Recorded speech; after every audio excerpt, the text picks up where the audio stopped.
اختر رضا خان تاجو شریف۔ نفس جس کے اندر غالب آتا ہے وہ آج بھی یہی کرتا ہے، میں ہوں، کسی کے سامنے کیا جھکنا ہے۔ تو حکم ہوا کہ اس نفس کو 100 سال جلایا جائے۔ 100 سال جلایا گیا، اس کو عذاب دیا گیا نفس کو۔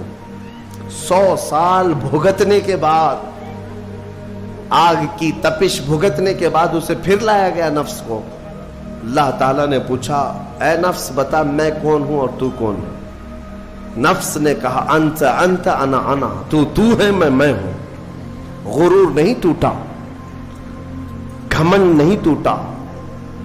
حکم ہوا اللہ کی طرف سے فرشتوں کو، اس نفس کو اب 100 سال تک بھوکا اور پیاسا رکھا جائے، کوئی چیز نہ دی جائے۔ اسے سخت سزا دی گئی، بھوک اور پیاس کی نفس کو کوئی چیز نہیں دی گئی۔ 100 سال کے بعد پھر اس کو حاضر کیا گیا، پوچھا گیا بتا کون ہوں میں؟ نفس نے کہا اے اللہ تو میرا خدا ہے، میں تیرا بندہ ہوں۔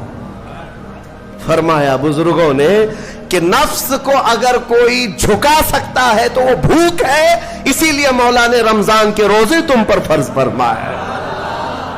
نفس کو جھکا سکتے ہو، نفس کو کنٹرول میں لا سکتے ہو تو بھوک کے ذریعے سے۔ ہاں یہ بھوک اور پیاس یوں ہی نہیں دی گئی ہے۔ دنیا اگر سمجھتی ہو کہ مسلمانوں کو یہ بھوکا اور پیاسا رکھوایا جا رہا ہے تو انہیں کیا خبر ہے کہ روح کسے کہتے ہیں، نفس کسے کہتے ہیں؟ جو آلریڈی غلاظت میں پڑے ہوئے انہیں کیا سمجھ ہے؟ لیکن الحمدللہ ہمارا تصور ہے آخرت کا، ہمارے ہاں تصور ہے جنت کا، ہمارے ہاں تصور ہے جہنم کا، اللہ کی بارگاہ میں حساب کا۔ اس لیے ضروری یہ بن پڑتا ہے کہ ہم اپنی دنیا میں ہی اصلاح کریں۔ میرے عزیزوں، اس نفس کی جو تباہ کاریاں ہیں اس سے بچنا ہر نوجوان کے لیے ضروری ہے۔ تم روزوں کو ہلکے میں مت لو۔ اس سے پہلے بھی میں کہا کرتا تھا، آج پھر سے میں ریپیٹ آپ کے سامنے کہتا ہوں، مسلمان کے لیے روزے جو فرض کیے گئے آپشنلی نہیں ہے میرے عزیز، یہ آپشنلی نہیں ہے، اختیاری نہیں ہے۔ جسے چاہے وہ رکھے، جسے چاہے وہ چھوڑے۔ ہاں ہمارے ہاں معاشرہ ایسے ہی ہے نا۔ ہاں صبح اٹھ کر کے لوگ پوچھتے رہتے ہیں روزہ ہے، روزہ ہے؟ کیوں پوچھ رہے ہو روزہ ہے؟ مسلمان ہے تو روزہ فرض ہے، روزہ فرض ہے۔ اگر میں آپ کو پوچھوں اچھا لگے گا؟ انسان ہو اچھا لگے گا، سامنے دکھ تو رہا ہے انسان ہے، پھر کیا پوچھنا ہے؟ مسلمان کے لیے روزہ ایسا ضروری ہے جیسے اس کے لیے انسان ہونا ضروری ہے۔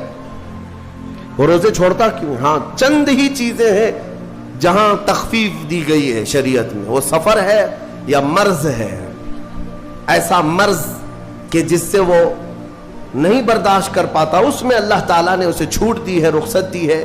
یا حاملہ عورت ہے، یا دودھ پلانے والی عورت ہے، یا پھر اب بہت سارے لوگ ایسے ہیں جو ہٹے کٹے ہیں، تندرست ہیں، توانا ہیں، روزے چھوڑے ہوئے ہیں۔ میرے عزیز، سب ہونے کے بعد اگر روزہ چھوڑنے کی کسی کو رخصت ہے نا تو وہ صرف ان عورتوں کو جن کی ماہواری آتی ہے مہینے میں یا بچے کے بعد، حیض و نفاس والی عورتوں کے لیے روزہ نہیں ہے۔ تو میں ان لوگوں سے پوچھتا ہوں کیا تمہاری بھی ایسی کیفیت ہے جو تم روزہ چھوڑے گھوم رہے ہو؟ ناپاک ہو؟ ناپاکی آئی ہے؟ نہیں ہے تو پھر کیوں روزہ چھوڑتے ہو؟ ایک روزے کو چھوڑنے کی سزا حدیث میں بتائی گئی 900 سال دوزخ میں رکھا جائے گا۔ 900 سال۔ اب کیلکولیٹ کرو، اگر تمہاری زندگی کے روزے قضا ہیں تو کتنے 100 سال جائیں گے۔ اسی لیے میرے عزیزو، جب تک طاقت ہے روزے فی الحال کے رکھو ہی رکھو، اگر پیچھے کے چھوٹے ہیں تو اسے بھی پہلے کمپلیٹ کر لو، ورنہ قیامت کے دن کی سزائیں نہیں برداشت کر پاؤ گے، بھگت نہیں پاؤ گے۔ یہ ہم جو بار بار کہتے ہیں آپ کے روزہ رکھنے سے میرا کیا ہے، ہم تنبیہ صرف اس لیے کرتے ہیں کہ قیامت کے دن اللہ تعالیٰ کے عذاب میں گرفتار نہ ہو جاؤ، عذاب میں گرفتار نہ ہو جاؤ۔ اور ہمارے بزرگوں نے ہمیں تعلیم دی ہے کہ اللہ تعالیٰ جب 11 مہینے کھلاتا پلاتا ہے اور وہی مولا ایک مہینہ اگر حکم دے تو یہ کس قدر بندے کی ناانصافی ہے کہ اپنے مولا کے حکم کو پیٹ پیچھے ڈالتا ہے اور پھر کھاتا پیتا رہتا ہے؟ کیا اسے اپنے رحمان کی رضا کی اتنی بھی فکر نہیں ہے کہ یہ میرے مولا کی رضا ہے روزہ؟ اسی لیے تو اس مولا نے فرمایا روزہ میرے لیے ہے اور اس کی جزا کچھ نہیں، میں خود بندے کا ہو جاؤں گا۔ الصوم لی وانا اجزا بہ، اور ایک حدیث میں عجزی بھی پڑھا گیا، یعنی روزہ میرے لیے ہے اور میں ہی اس کی جزا ہوں، میں ہی اس کی جزا ہوں۔ مطلب یہ ہے کہ دوسرے اعمال کی جزا میں جنت ہے، محلات ہے، الگ الگ ثواب ہے، لیکن روزے کے متعلق مولا نے فرمایا میں خود ہی اس کی جزا ہوں۔ تجھ سے تجھی کو مانگ کر مانگ لی ساری کائنات، جس کا خدا ہو گیا اس کی ساری کائنات۔ میرے عزیزوں، اللہ تبارک و تعالیٰ اگر کسی بندے کا ہے تو پھر اس کے کیا کہنے؟ اچھا، ایک اور اس میں حکمت یہ ہے، روزہ جو رکھا جاتا ہے یہ بندے اور اللہ کے بیچ کا راز ہے، دوسرے کسی کو پتہ نہیں۔ میرا روزہ آپ کو نہیں معلوم، آپ کا روزہ مجھے نہیں معلوم، چہرہ دیکھ کر کے کچھ بھی کہا جا سکتا ہے۔